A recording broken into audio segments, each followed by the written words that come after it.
Welcome to Uncommon Knowledge. I'm Peter Robinson. Be sure to join us on Facebook at facebook.com/UNC Knowledge. Facebook.com/UNC Knowledge. A professor of classics and humanities at California State University at Fresno, Bruce Thornton is a fellow at the Hoover Institution. His latest book, The Wages of Appeasement, Ancient Athens, Munich, and Obama's America. Bruce, welcome to Uncommon Knowledge. Thanks, Peter. Quick opening question. Let me quote to you from your book, from The Wages of Appeasement. Quote, "Appeasement is an eternal temptation for all peoples." Why?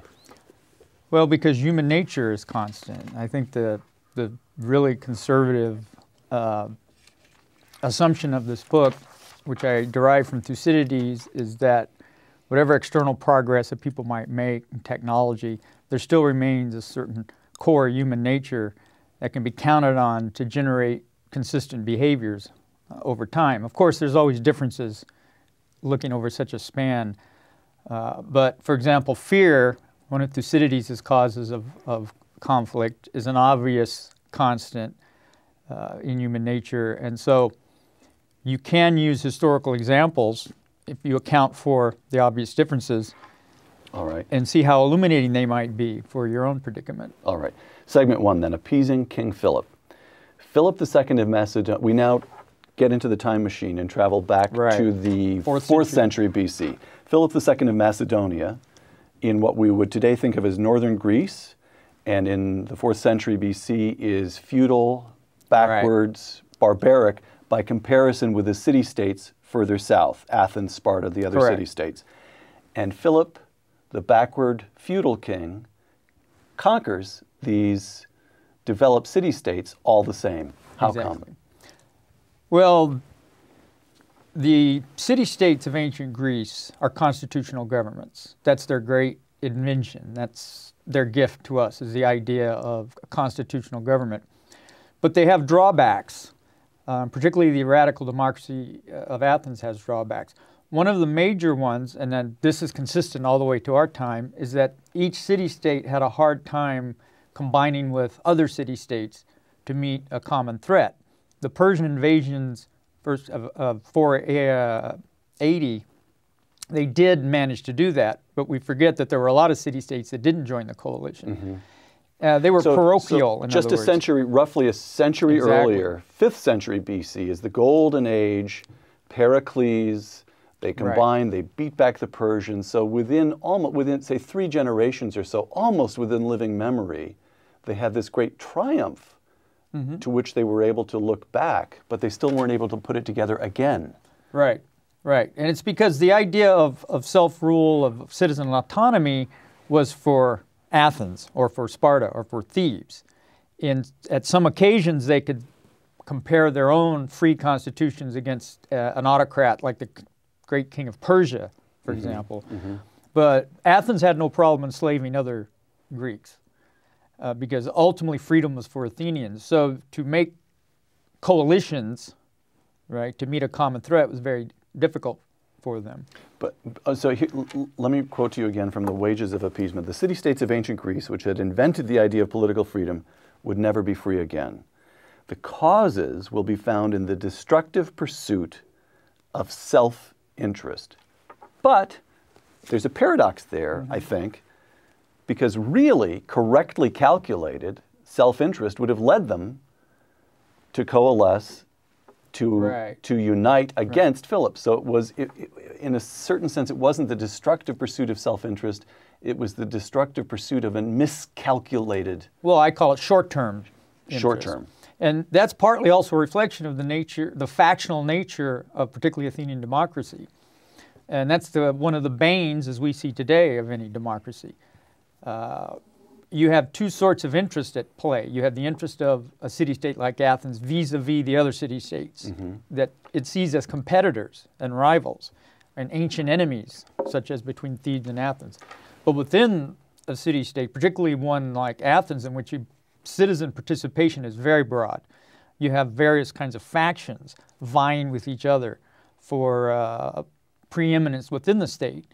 And so it may be in the short-term interest of a faction to appease an aggressor, or even to ally with aggressor, to look, as many did to Philip, for support, financial or otherwise, for their faction.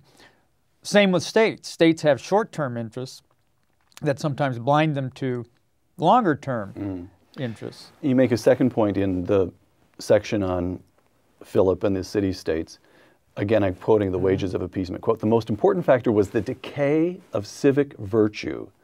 To be free, citizens have to have the character worthy of freedom." Exactly. And that's the consistent theme throughout all three historical examples down to today. Describe character that's worthy of freedom. Well, you have to have certain kinds of virtues, political virtues. This involves putting the interests of the collective destiny of the state ahead of one's own interests, having an affection and a bond. Pericles, in his famous funeral oration, calls it love, an eros for the state. You have to feel pride in it. You have to want to hand it on to your descendants. You have to think that it's better than the alternative, not just different, but better than it. Segment 2, Hitler, Part 1, when stopping him would have been easy. Here's Winston Churchill in 1935. "Only a few hours away by air there dwells a nation, Germany, of nearly 70 million of the most educated, industrious, scientific, disciplined people in the world, who are being taught from childhood to think of war and conquest as a glorious exercise and death in battle as the noblest fate of man. Now they are rearming with the utmost speed."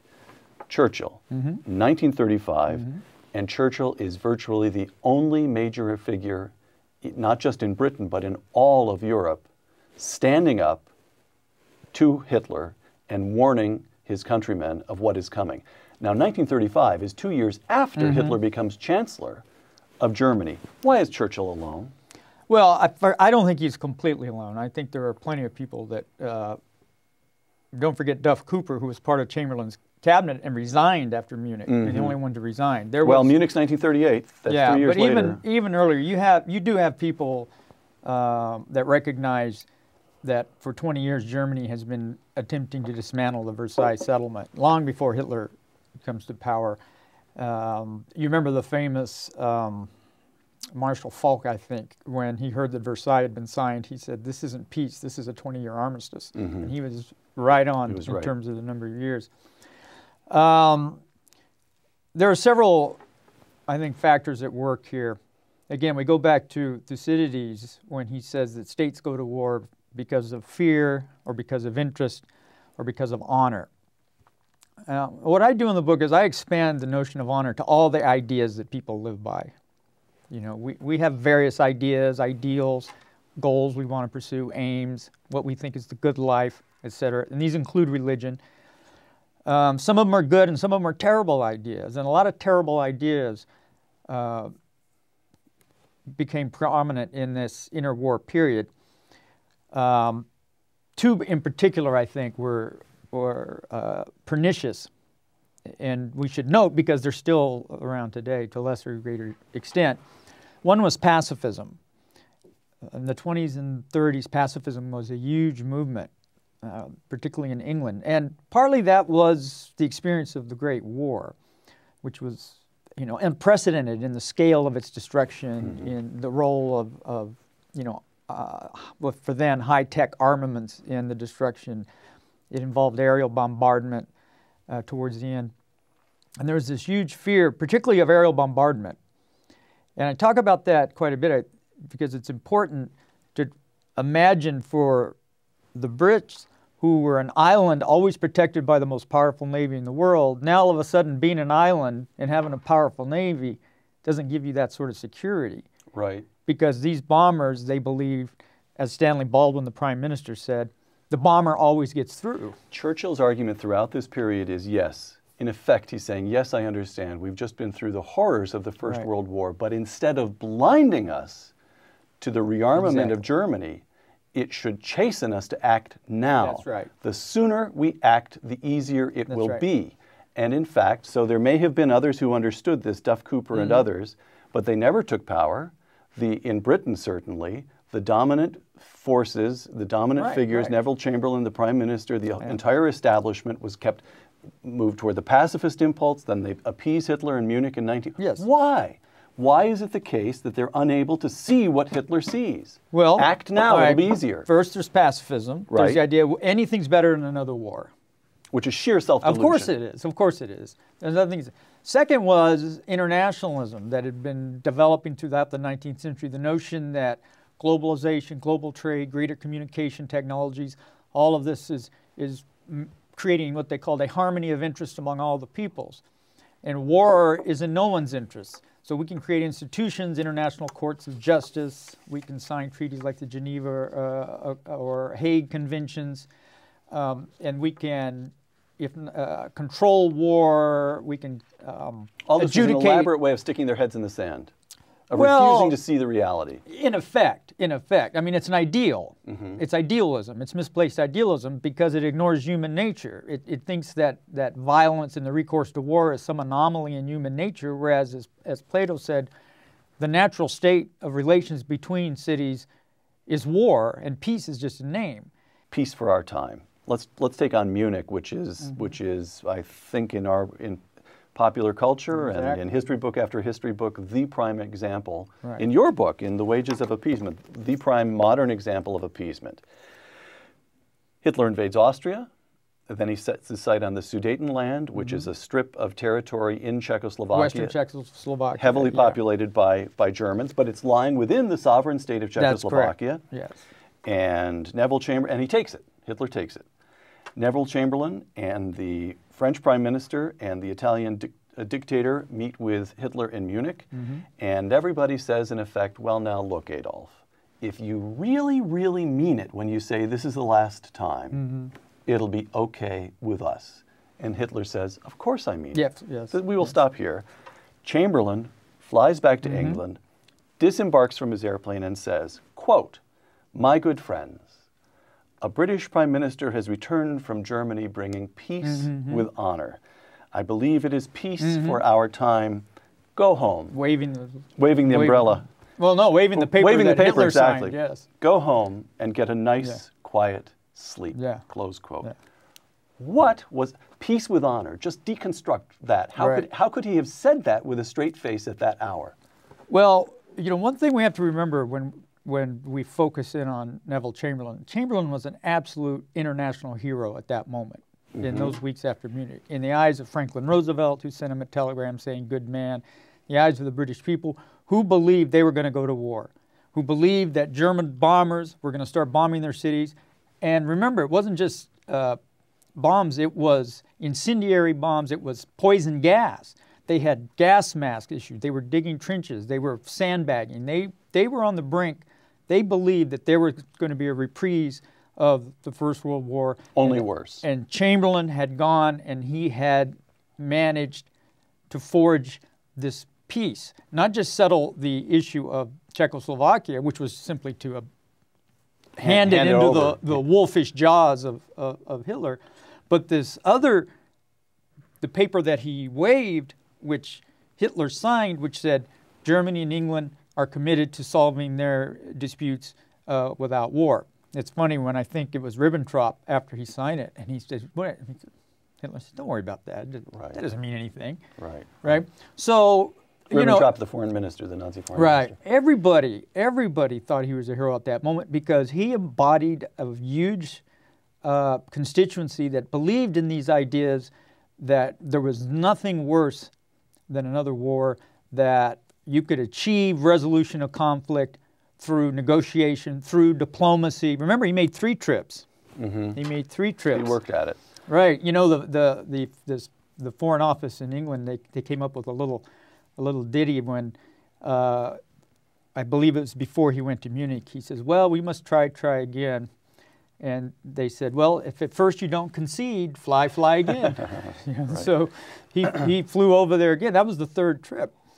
And so this seemed to confirm what for 20 years or even more, idealistic people had been saying about international relations. You don't have to go to war.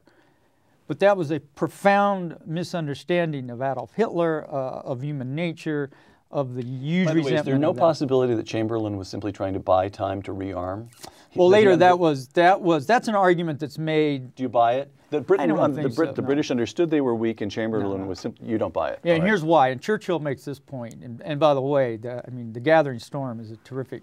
The first volume of No, Churchill's the first History of the War. History of the War.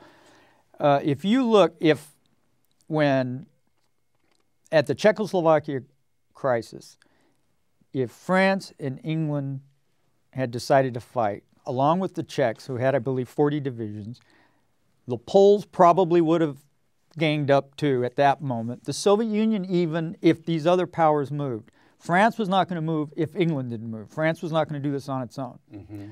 It may have been nasty, it may have involved casualties, but Hitler would have been turned back. Segment 4, the fall of Saigon and the rise of Tehran, the wages of appeasement. Now, I know you wrote this, Bruce, but listen to it again, because this is one of the more striking sentences in the book. By 1972, the Vietnam War was as good as won. I will repeat that. Mm-hmm. By 1972, the Vietnam War was as good as won. The guerrillas in the South had been neutralized, the countryside was stable, U.S. troops were going home, and the South Vietnamese were in a position to hold their own as long as they continued to have American air support and military resources, close quote. On August 30, 1975, Saigon falls to the North Vietnamese, producing the first unambiguous defeat in war that the United States of America had ever suffered. Between effective victory in 72 and total defeat in 75, what happened? We snatched defeat from the jaws of victory, as I believe the defense minister of South Vietnam said. The political will was lost. The anti-war movement, the factional political rivalries with Nixon and the Democrats, Democratic Congress cut the aid off that would have allowed the South to compete. Remember, the Democratic Congress voted to stop aid. Yeah, and, and the South wasn't just fighting the North, it was fighting the material and the support coming from China and the Soviet Union. Right. And so there's no way they could stand on their own without American air support to obliterate the masses of northern troops invading. Now, let's set this up. We've talked about the Greek city-states in the 4th century, and they had trouble uniting to ward off an invader. Then we've talked about Munich and appeasement of Hitler, and that was a question again of this could be terrible, we just can't fix. Right. But this is different. This is the United States having won, having done what was necessary for more than a decade, and then giving it all up. But a lot of people didn't know they'd won. I mean, the popular perception of the war as it had been presented, the mismanagement. Presented by? Well, not just the media, but also the government. And the mismanagement of the political dimension of the war by the Johnson administration particularly, and not doing a better job of explaining to people how exactly this was becoming a success. You know, the perception of the war was up to 68, and the mistakes up to then became the whole war. But the successes after 68, Creighton Abrams, and the change, all that was the change lost. From Westmoreland, who failed, exactly. to Abrams, who actually figured it out. Abrams was, in effect, the Petraeus figure. Exactly. He actually went in and fixed it. Yeah. And nobody in the United States cottoned on to it. You know, we had the image created by the media, by the anti-war movement, by the leftists in the universities, etc., that this was a neo-imperialist, unjust, illegal war. That the idea of communist expansionism was a myth created by corporations in order to sell weapons, etc.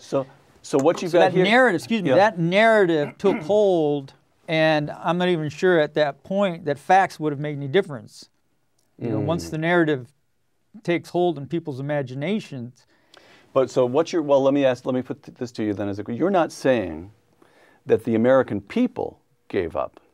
No, I think the polling shows that they didn't. They didn't very give late. up, No. right? What you're saying is that some sort of elite, I don't want to say they were elitist. Lyndon Johnson was an ordinary man from a poor part of Texas all his life. In fact, he felt resentment toward the Eastern elites. But some small group in power, the people who were responsible for the narrative, the press, the government, got it wrong and confused the American people, misled the American people? Did they get it willfully? What happened? Why did they get it wrong? Well, because there was a larger narrative that still works today that I think is pernicious, and it's the whole ultimately Marxist inspired idea of imperialism and colonialism as the world historical crimes, unique, horrible crimes, and that, you know, that's what you fit the Cold War into from their perspective. I mean, from the perspective of many on the left, that this was a neo-imperialist attempt to reestablish the colonial power. Fall of Saigon in 1975, Tehran, Iran, the Iranian Revolution, 1979. The Shah stands up to the turmoil in the streets. He seems to back down. He stands up. There's some vacillation back, but the critical moment takes place when the President of the United States, James Earl Carter, in effect says to the Shah, we're withdrawing our support. And the Shah leaves the country, and this popular uprising, unclear whether it was so popular in the first place, but what very quickly happens is that it goes from Bani Sadr, who seems some way or another to represent the popular forces, to Ayatollah Khomeini, who is not a popular figure at all, but a theocrat. And we are still, and far more to the point, the Iranian people are still paying the price. So what happened with Jimmy Carter? Again, it wasn't just Carter. It was many in the State Department and the foreign policy establishment. I think a lot of it was the failure to take religion seriously.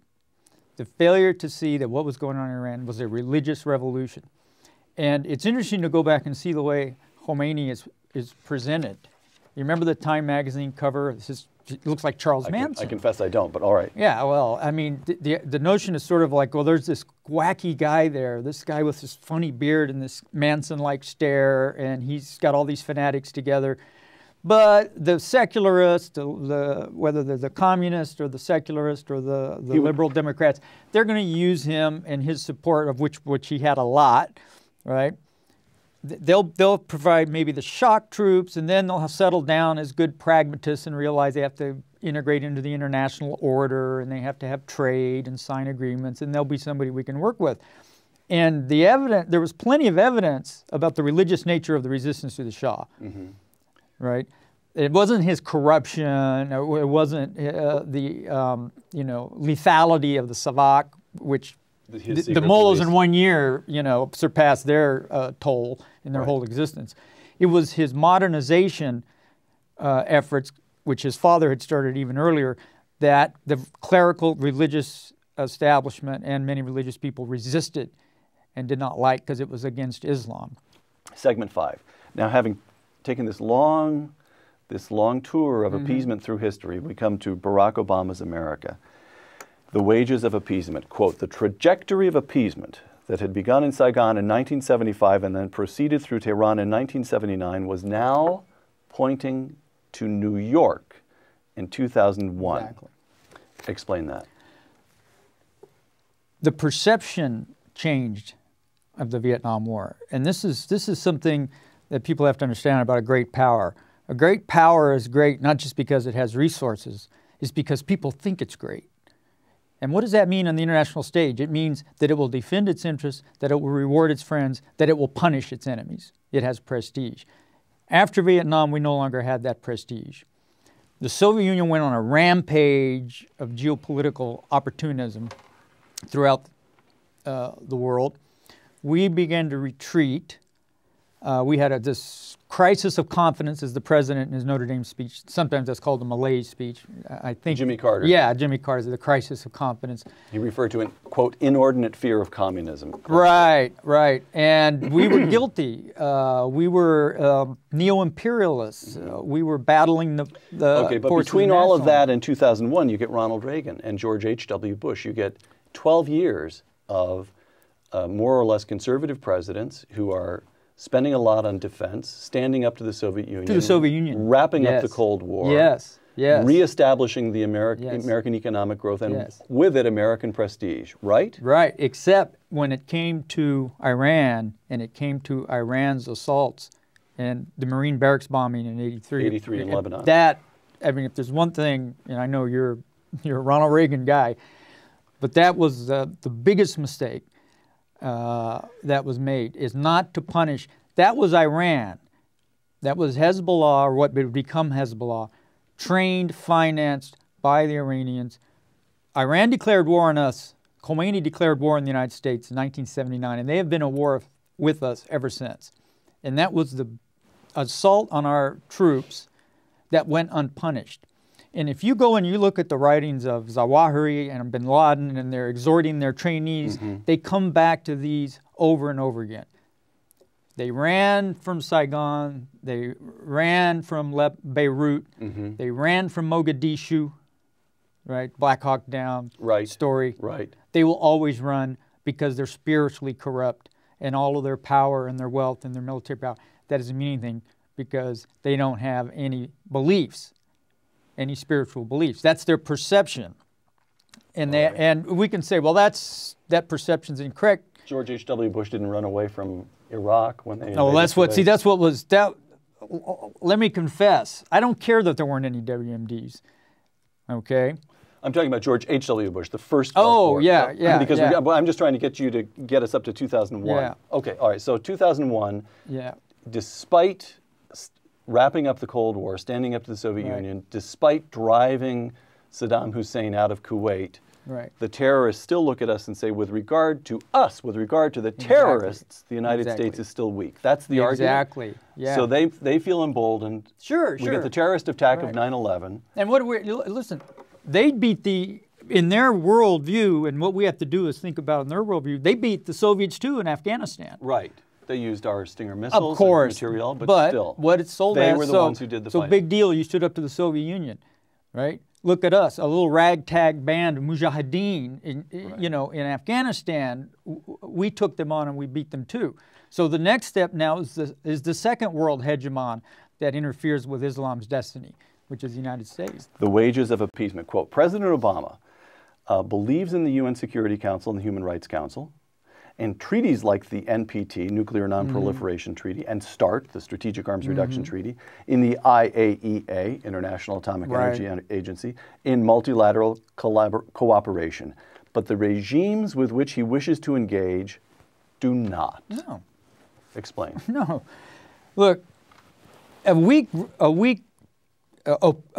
tyrant or illiberal regime or whatever you want to call it, of course, they will participate in all these international sorts of institutions because they can become an instrument for the weak in their relationships with the strong. They will tell the world, when they know the world is listening, what they think the world wants to hear, that they believe in, this sort of diplomacy, and they believe in sitting down and having, I mean, who was the great genius of that? Yasser Arafat.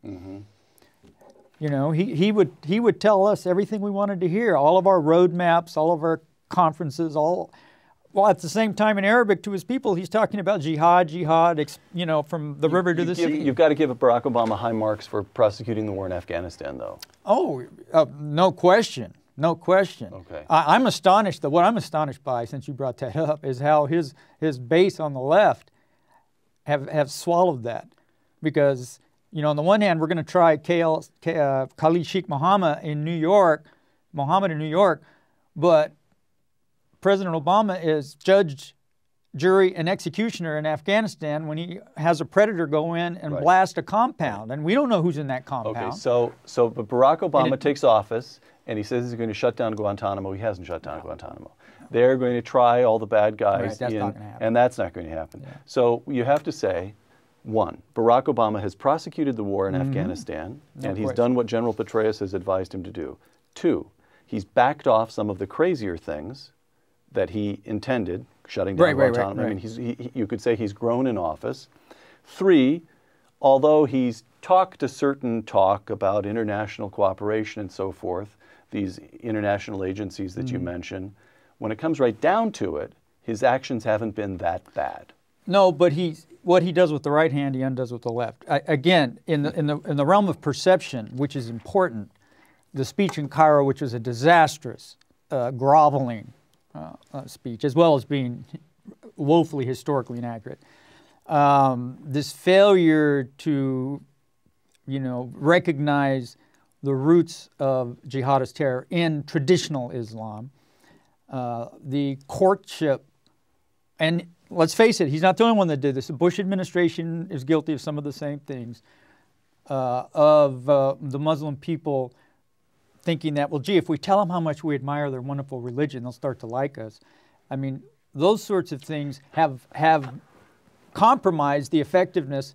But the worst thing is, in terms of Afghanistan and Iraq, is saying there's an end date here. Final question, Bruce, and this brings us back again to your subtitle, Wages of Appeasement, Ancient Athens, Munich, and Obama's America. If you could give one or two sentences of advice to Barack Hussein Obama, who will, after all, remain president for 2 more years and maybe for 6, what would you say? Listen to what the Islamists say and believe that they mean what they say, and that it is a spiritual good to them, and spiritual goods cannot be traded for material goods. You cannot bribe them. And I would have told the same thing to George Bush. You're not going to bribe them. It's not going to be political freedom, the right to vote, more cable channels, more apps for your iPhones. These are people who inhabit a spiritual world of ultimate goods, of a relationship with their God, of responsibilities and obligations. When we disparage that and say that it's a distortion, that it's some sort of neuroses, that they don't really mean it, that they're just totalitarians, we completely fail to understand the people who want to destroy us. And until we take them at their word, I don't believe we will be able to come up with the right sorts of policies. Take them at their word, and then do what about it? Realize that there's not going to be any resolution outside of force. Take them at their word and then rain predator drones down on them. Absolutely. All right. Yeah. As I say, they always tell us we love death more than you love life. Then we should just give them what they love and show them that we mean it. Bruce Thornton, author of The Wages of Appeasement. Thanks, Bruce. Thank you. Appreciate it. I'm Peter Robinson for Uncommon Knowledge. Thanks for joining us.